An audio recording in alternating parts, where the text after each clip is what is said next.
Study आई 8 में आपका स्वागत है। आज हम 27 अप्रैल के करंट अफेयर्स के वीडियो को लेके आए हैं। वीडियो शुरू करने से पहले आप मेरे चैनल को लाइक, सब्सक्राइब और शेयर करें।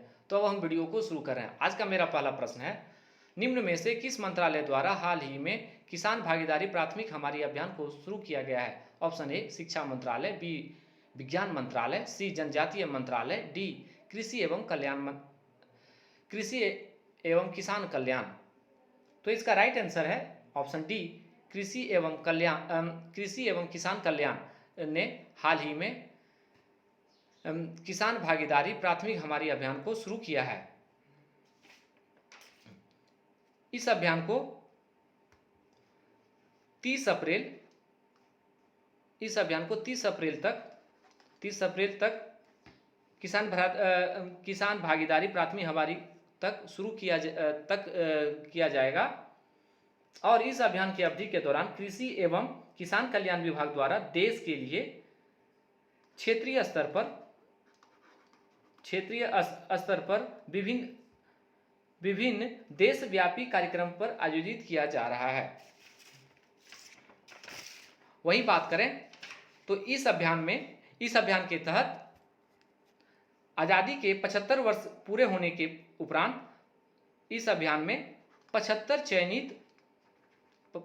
चयनित उद्यमियों और किसानों के साथ राष्ट्रीय आत्मनिर्भर भारत सम्मेलन का आयोजन किया जाएगा। इस अभियान में 1 करोड़ से अधिक किसान भाग लेंगे। इस अभियान कार्यक्रम में कृषि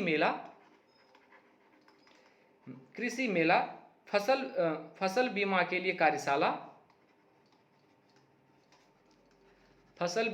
लिए कार्यशाला और एक उत्पाद वेबिनार का भी आयोजन किया जाएगा।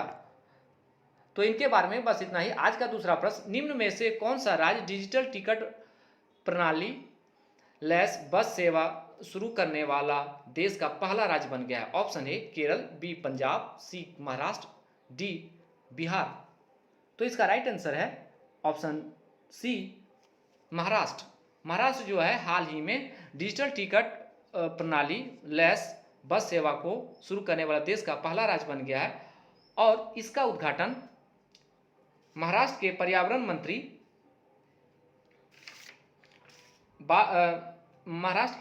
मंत्री आदित्य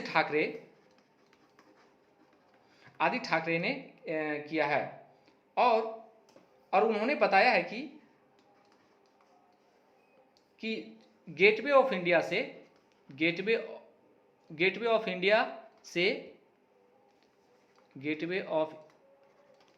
से चर्च गेट वाली मार्ग पे 10 आधुनिक तकनीक से लैस बस का परिचालन किया जाएगा। तो इनके बारे में बस इतना ही। आज का तीसरा प्रश्न, निम्न में से किस राज्य ने खोंगजोम युद्ध स्मारक परिसर में खोंगजोम दिवस मनाया गया है? Option A Paschim Bangal, B Maharashtra, C Chennai, D Manipur. तो इसका राइट आंसर है ऑप्शन डी मणिपुर। मणिपुर ने हाल ही में खोंगजोम युद्ध स्मारक परिसर में खोंगजोम दिवस मनाया है और इस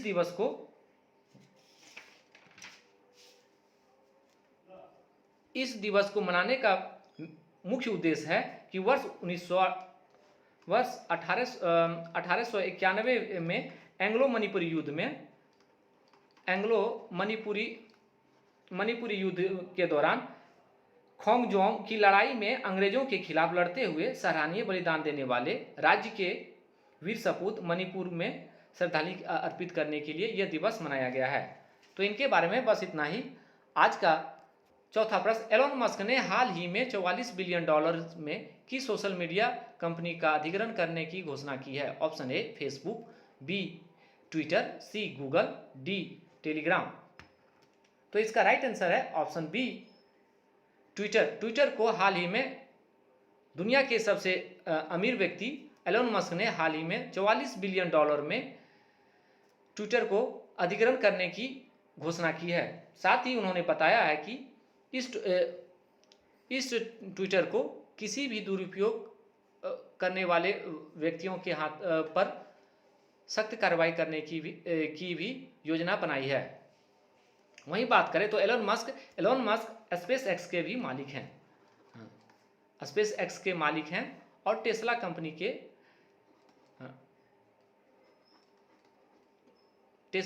के भी मालिक हैं।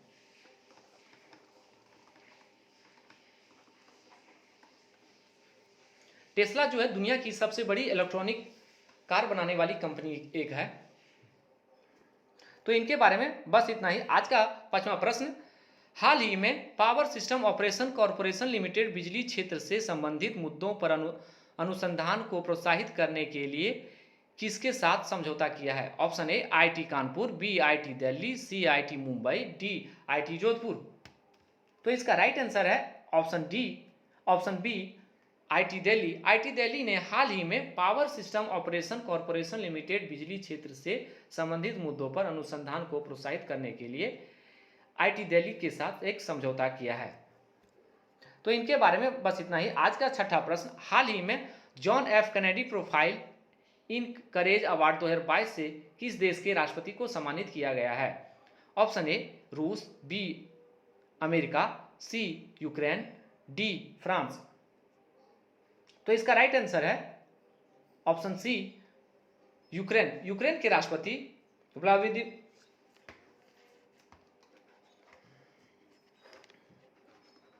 व्लादिमीर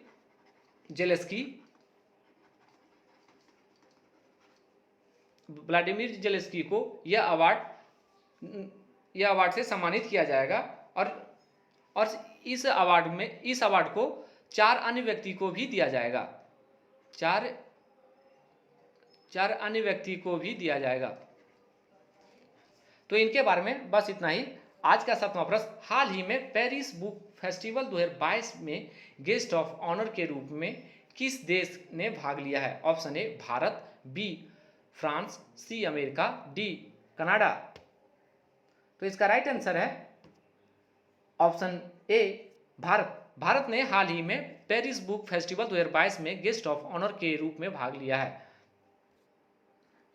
तो इनके बारे में बस इतना ही। आज का 8वां प्रश्न, हाल ही में राष्ट्रीय पंचायती राज दिवस 2022 कब मनाया गया है? Option A 21 April, B 22 April, C 23 April, D 24 April. तो इसका राइट आंसर है 24 अप्रैल। 24 अप्रैल को राष्ट्रीय पंचायती दिवस 2022 मनाया गया है। इस पंचायत दिवस को राष्ट्रीय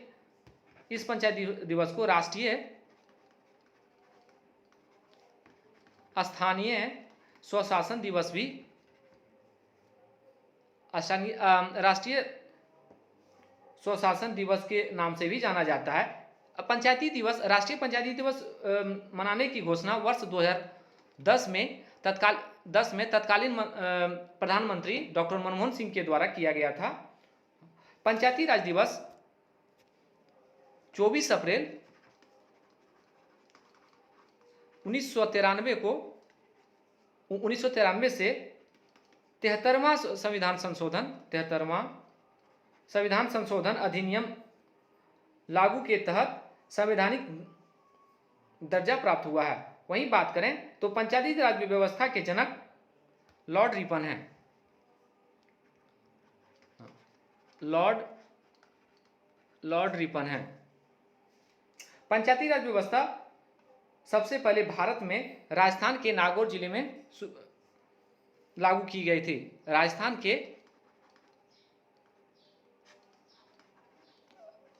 के नागौर जिले में पंचायती राज व्यवस्था को लागू की गई थी। इस वर्ष 2022 में राष्ट्रीय पंचायती राज दिवस का 12वां वर्षगांठ है, या तो 12वां पंचायती राज दिवस मनाया जा रहा है। तो इनके बारे में बस इतना ही। आज का 9वां प्रश्न, हाल ही में किस देश ने अपने पहले मंगल ग्रह का रोवर का नाम जुरोंग रखा है? ऑप्शन ए चीन, बी जापान, सी दक्षिण कोरिया, डी उत्तर कोरिया। तो इसका राइट आंसर है ऑप्शन ए चीन। चीन ने हाल ही में अपने पहले मंगल ग्रह का रोवर का नाम जुरोंग रखा है। जुरोंग रखा है और चीन ने मई महीने में ही मार्स ग्रह पर लैंडिंग के प्रयास से पहले प्राचीन अग्नि देवता पर जुरोंग का नाम, पहले प्राचीन देवता अग्नि के नाम पर इनका नाम रखा गया है। और वहीं बात करें तो चीन की राष्ट्रीय अंतरिक्ष प्रशासन का नाम CNSA है। और चीन की राजधानी की बात करें तो बीजिंग है। और मुद्रा रेनमी है। और यहाँ के राष्ट्रपति शी जिनपिंग हैं। तो इनके बारे में बस इतना ही। आज का 10वां प्रश्न, गोल्डन सैच ने वित्त वर्ष 2022 के लिए किस देश की जीडीपी ग्रोथ के अनुमान को घटाकर 10.5% कर दिया है? ऑप्शन ए चीन, B Bharat, B Pakistan, C Bharat, D Bangladesh. तो इसका राइट आंसर है ऑप्शन सी भारत। गोल्ड सेंस ने वित्त वर्ष 2022 के लिए भारत की जीडीपी ग्रोथ अनुमान को घटाकर 10.5% कर दिया गया। पिछले साल 10.9% रहने का अनुमान लगाया था, जिसे वर्तमान में घटाकर 10.5 कर दिया गया है। तो इनके बारे में बस इतना ही। आज का 11वां प्रश्न, आरबीआई ने कितने वर्ष तक सीमित किया गया है कि निजी बैंक के एमडी सीईओ का कार्यकाल? ऑप्शन ए 5 वर्ष, बी 10 वर्ष, सी 8 वर्ष, डी 15 वर्ष। तो इसका राइट आंसर है ऑप्शन डी 15 वर्ष। 15 वर्ष तक आरबीआई ने 15 वर्ष तक सीमित किया गया है निजी बैंक के एमडी और सीईओ का कार्यकाल। साथ ही यह सीमा होल टाइम डायरेक्टर पर भी लागू किया गया है। होल टाइम डायरेक्टर पर भी ये जो कानून है लागू किया गया है। और सभी संशोधित निर्देश स्मॉल फाइनेंस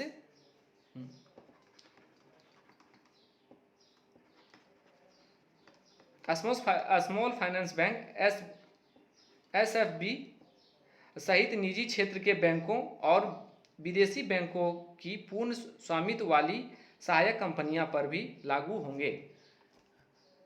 तो इनके बारे में बस इतना ही। आज का 12वां प्रश्न, बौद्धिक संपदा दिवस कितने अप्रैल को मनाया जाता है? और ये मेरा अंतिम प्रश्न है। Option A 26 April, B 25 April, C 22 April, D 21 April. ये माफ कीजिएगा, यहाँ डी होगा, ऑप्शन में डी होगा। तो इसका राइट आंसर है ऑप्शन ए 26 अप्रैल। 26 अप्रैल को बौद्धिक संपदा दिवस मनाया जाता है। यह दिन बौद्धिक संपदा महत्व के लिए उजागर करता है। इस दिवस की स्थापना वर्ष 2000 में किया गया था। इस दिवस की स्थापना करने का उद्देश्य प्रतिलिपि व्याधिकार, पेटेंट, डिजाइन और ट्रेडमार्क का हमारे रोजमर्रा के जीवन पर प्रभाव कुछ महत्वपूर्ण तथ्यों पर भी लागू होगा। इस दिवस को मनाने का प्रस्ताव चीन ने दिया था। बौद्धिक संपदा दिवस मनाने का प्रस्ताव चीन ने दिया था। बौद्धिक संपदा संगठन की स्थापना 1967 में की गई और लागू 1970 में किया गया। लागू 1970 में किया गया। वहीं बात करें तो 25 अप्रैल को मलेरिया दिवस मनाया जाता है। 25 अप्रैल को मलेरिया दिवस मनाया जाता है। और इस वर्ष का मलेरिया दिवस का थीम है हार्नेस